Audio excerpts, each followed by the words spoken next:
नमस्कार। फिर से हाजिर हूँ एक नई कहानी के साथ में। मैं हूँ राज। आप देख रहे हैं हाईवे नाइट। आज की कहानी दोस्तों हमें भेजा है, उनका नाम अरविंद है। अरविंद उत्तर प्रदेश के हैं और उनके पिता रेलवे में काम करते हैं और उनको रेलवे की तरफ से क्वार्टर घर मिला हुआ था। तो क्या हुआ था उनके साथ में, क्या घटी थी घटना, चलते हैं इनकी इस कहानी में। लेकिन दोस्तों, अगर आप मेरे चैनल पर पहली बार जुड़े हैं और अभी तक मेरे चैनल को सब्सक्राइब नहीं किया है तो प्लीज़ कर लीजिए और साथ में बेल आइकन को ज़रूर दबाइएगा, वो भी ऑल पे करके, ताकि आप मेरी कोई वीडियो मिस ना करने पाए। तो शुरू करते हैं आज की कहानी। दोस्तों, मेरा नाम अरविंद है। बात 2002 की है। मेरे पापा रेलवे में काम करते थे। रेलवे की तरफ से सरकारी घर मिला हुआ था, क्वार्टर मिला हुआ था। और मेरे पापा का एक बुरी आदत थी। जब भी वो शाम को ड्यूटी से लौटते और साथ में दारू जरूर ले आते। लोग बाग चाय पीते थे घर पर आकर के, लेकिन उनका घर पे आते थे तो पहले दारू शुरू हो जाता था। और सप्ताह के दिन जब संडे आती थी तो संडे की रात को तो महफिल जमती थी। कई दोस्त उनके आ जाते थे और फिर पीने पिलाने का दौर शुरू हो जाता था। और वैसे ही एक संडे की रात की बात थी। मैं अपने कमरे में था। मम्मी पता नहीं कुछ काम कर रही थी और पापा का बैठक में वो दारू का दौर चल रहा था।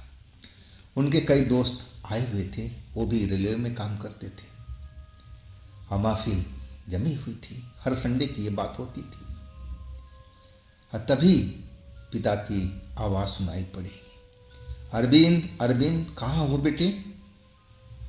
अब मैं समझ गया कि शायद पापा को कोई सामान की ज़रूरत है और वो तभी मुझे पुकार रहे हैं।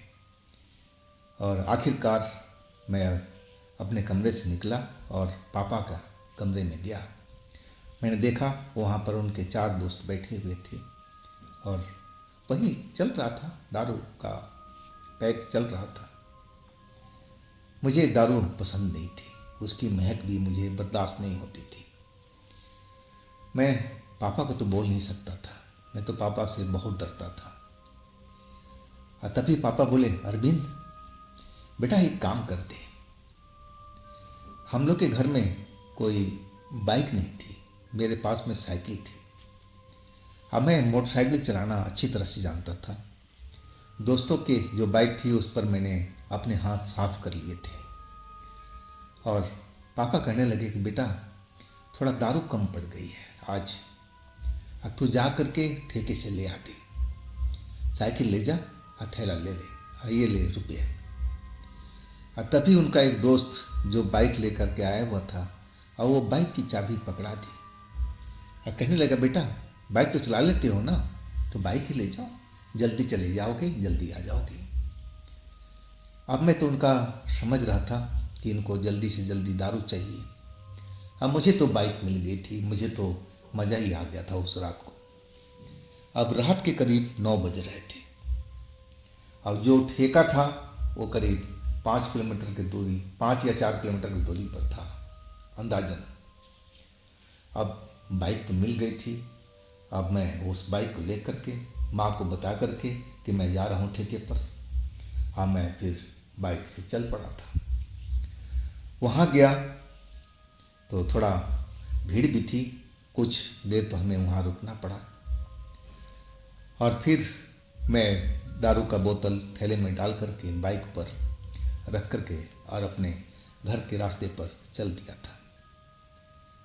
कुछ दूर चलने के बाद में आधा रास्ता करीब और कुछ एरिया जो था जंगल झाड़ वाला था और वहाँ पर एक कार थी, पुरानी कार, जो शायद दुर्घटनाग्रस्त हो गई थी या फिर उसमें आग लग गई थी या न जाने क्या हुआ था। खटारा वो पड़ी हुई थी साइड के, रोड के साइड में। हमें उस रोड से जाता था तो हमेशा उस पर नज़र पड़ जाती थी। और जब मैं वापस आने लगा तो उसी जगह पर मेरी जो बाइक थी एकदम से रुक गई। इंजन बंद हो गया। मैं अब इंजन को स्टार्ट करने लगा, किक मारने लगा, स्टार्ट करने लगा, लेकिन इंजन तो स्टार्ट ही नहीं हो रहा था। मैं अब स्टैंड पर लगा करके देखने लगा जितनी जानकारी थी, और उस हिसाब से मैं देखने लगा। मुझे कुछ समझ में नहीं आ रहा था। और तभी मैं देखा कि जो खटारा कार थी बगल में, अब वो कार हिल रही थी, जैसे उसके अंदर में कोई हो, या ना जाने क्यों वो इधर से उधर डगमगा रही थी। और एकदम बेकार कार थी। उसमें ना तो कोई इंजन था, ना कोई पहिए थे, बस डब्बा सा पड़ा हुआ था। अब मेरी नज़र हठात उस तरफ में पड़ी कि आखिर ये कार क्यों डगमगा रही है, क्यों हिल रही है। और तभी मैं देखा कि उस कार में मुझे कुछ स्याह रंग का, काले रंग का दिखाई पड़ा, इंसान की तरह। अब मैं ध्यान से देखने लगा कि आखिर इस कबाड़े कार के अंदर में ये कौन बैठा हुआ है, ये भी रात के वक्त में। और तभी वो काले रंग का साया जो अंदर बैठा हुआ था अब उस कार से बाहर निकल गया। जब बाहर निकला तो मैं देख करके हैरान रह गया। लंबाई उसकी तो काफ़ी थी। मुझे तो लग रहा था कि 6.5, 7 फीट, 8 फीट के बराबर ऐसा होगा लंबाई। मेरे से भी काफ़ी लंबा था वो। और वो मेरी तरफ लंबे लंबे डग भरता हुआ अब पहुंच गया। जब मैं समीप आया तो देखा कि वो तो काले रंग का बिल्कुल लग रहा था चेहरा उसका। सफ़ेद दांत उसके चमक रहे थे और उम्र लगभग 30-35 के आसपास की लग रही थी। हाँ, वो सफ़ेद कपड़ा भी पहन रखा था। अब वो मेरे पास में आकर के खड़ा हो गया और मेरी बाइक को देख रहा था। मेरी बाइक के हैंडल पर वो थैला लटका हुआ था जिसमें दारू की बोतल रखी हुई थी, और उसका ध्यान उसी दारू की बोतल वाले थैले पर पड़ा हुआ था। जब वो, मैं पहचान नहीं पाया कि आखिर वो इंसान है या क्या है, मैं भूत है, मैं पहचान नहीं पाया। मैं समझा कि इंसान ही है। मैं तो भूत होता तो मैं कभी का भाग लेता, लेकिन मैं उसको इंसान ही समझा था। और जब वो समीप आकर के और उस थैले पर एक टक निगाहें डालने लगा तो मैं बोल पड़ा कि अंकल, आप कौन हैं और हमारी बाइक की तरफ क्यों दिख रहे हो? अब वो कुछ बोल नहीं रहा था, चुपचाप अभी भी हमारी उस थैले की तरफ देख रहा था जो बाइक पे टंगी हुई थी। अब फिर धीरे धीरे बिल्कुल बाइक के पास सटने लगा।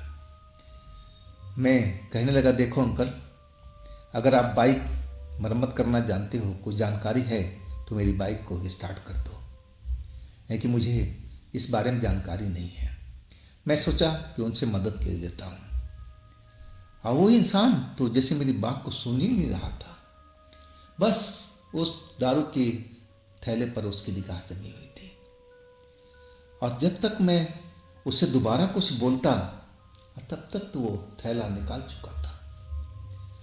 और जैसे थैला निकाला मैं बोलने लगा, अंकल ये क्या कर रहे हो, ये क्या कर रहे हो? तो मेरा थैला है, मेरे बापू का दारू है इसमें, छोड़ो छोड़ो छोड़ो। लेकिन वो कहाँ छोड़ने वाला था। उसने तो मुझे तेज धक्का दिया। मैं जमीन पर औंधे मुंह जा गिरा। अब फिर वो उसी कार के अंदर में जली कबाड़ी कार बिल्कुल, और उसमें जा करके बैठ गया। अब मैं उठ करके और उस कार के पास पहुंचा तो एक पल तो मुझे वो नजर आया कार में बैठे हुए। अब फिर एकदम वो दिखना ही बंद हो गया, जैसे हवा में कहीं गायब हो गया। अब फिर कार वो हिलने लगी थी, जैसे मैं पहली बार देखा था। अब फिर वो हिलने लगी थी। इधर से उधर डगमगा रही थी और फिर तो मेरे प्राण सूख गए थे ये सब देख करके। हाँ, मैं अब सीधा बाइक की तरफ भागा, उस कार की तरफ से। अब बाइक उठा करके तेज तेज अपने धकेलते हुए जितना जोर था पैदल ही दौड़ पड़ा था। हाँ, कुछ दूर आगे जाने के बाद में मुझे एक बाइक वाला आता हुआ दिखा और फिर मैं उसको हाथ दे करके रोका कि भैया भैया रुको रुको रुको। वो लड़का मुझे जानता था और कहने लगा कि अरविंद तो कहाँ से आ रहा है इतनी रात को। अब मैं बताने लगा कि भाई मैं पापा का दारू लेने गया था और रास्ते में जो पुरानी कार पड़ी हुई है ना, जो कभी कभी तुम लोग देखते हो, और उसी कार की ये बात है। अब वो जो लड़का था वो कहने लगा कि तुम झूठ बोल रहे हो, ऐसा कहीं होता है? वो तो कार हमेशा देखता हूँ आती जाती, वो तो वहीं रहती है और उसमें भला कोई इंसान कैसे जाकर के गायब हो सकता है और वो कार कैसे हिल सकती है? उसको विश्वास ही नहीं हो रहा था। अब फिर मैं कहने लगा भैया मेरी बाइक ही स्टार्ट कर दो, मैं अपने घर तो सही सलामत निकल जाऊं। अब फिर वो उसने मदद की और कार जो बाइक थी वो एक झटके में स्टार्ट कर दिया, जो मेरे से बिल्कुल नहीं हो पा रही थी। और तब मुझे समझ में आया कि ये बाइक को खराब करने में उसी भूत का हाथ था। अब मैं घर तो पहुंच गया, घर पहुंच करके सीधा मम्मी के पास गया और मम्मी से जाकर लिपट गया कि मम्मी ऐसे ऐसे मेरे साथ में घटना हुई है। अब मम्मी काम जो कर रही थी उनके लिए कुछ तैयार कर रही थी खाने पीने का और एकदम बिफर गई थी गुस्से में और सीधा मेरे पापा के पास गई, उन दोस्तों के पास गई और फिर वो अपनी भड़ास निकालना शुरू कर दिया पिताजी के ऊपर में कि तुम्हारे चक्कर में आज मेरे लड़के की जान जाती जाती बची। और फिर वो पूरी घटना उन्होंने बता दिया। अब तो सारे लोग जो वहाँ पर दारू पी रहे थे, बैठे हुए गप लड़ा रहे थे और सब बिल्कुल शांत हो गए थे, कोई भी कुछ भी नहीं बोल रहा था। चाबी भी माँ ने जिसका बाइक था उसको पकड़ा दिया। अब बोला कि दारू का शौक है ना, खुद जा कर के ले आओ, अब फिर आप पियो, आज के बाद मेरा लड़का कभी भी दारू लेने नहीं जाएगा। उस घटना के बाद मेरे पापा ने कभी नहीं बोला कि अरविंद जा कर के दारू ले आओ या फिर रात के टाइम में कहीं चले जाओ। हाँ, उस घटना से उनको सबक तो जरूर मिली थी। वो धीरे धीरे ये अपनी आदत को सुधार करने लगे थे और वो भी दिन आया जब वो पूरी तरह से दारू छोड़ दिए थे। मैं इस घटना से बहुत खुश था कि चलो इसी बहाने कम से कम पापा की दारू तो छूटी। और इसके बाद वैसे ही घटना मेरे एक साथी के साथ में घटा था, उसी कार के जगह पर और उसी कार के अंदर से वही भूत उसको दिखाई दिया था और उसको पीछा भी किया था और उसका भी यही कारण था। वो भी दारू लेने के लिए गया था और सेम वक्त था जिस टाइम मैं दारू लेकर लौट रहा था और उसके साथ भी वही हुआ था। वो भी अपनी बहुत मुश्किल से जान बचा करके और उस जगह से भागा था। और इसके बाद तो दहशत सी हो गई थी, लोग बाग को नज़रों में आ गया था और फिर उस कार को वहाँ से हटवा ही दिया गया। और इसके बाद जब कार हट गई तब वहाँ पर ऐसी कोई घटना सुनने में नहीं आई। तो दोस्तों, ये थी आज की कहानी अरविंद जी की। अगर आपके पास भी ऐसी कोई घटना है तो आप मुझे इंस्टाग्राम पर या मेरे व्हाट्सएप नंबर पर अपनी कहानी, अपनी घटना को शेयर कर सकते हैं। और दोस्तों, ये भी चैनल आप ही का है तो इसको भी अपना प्यार दीजिए, लाइक कीजिए, सब्सक्राइब कीजिए, शेयर कीजिए। और फिर हम मिलते हैं अगले रोज़ एक नई घटना, एक नई कहानी में। आप लोग अपना ख्याल रखना। नमस्कार।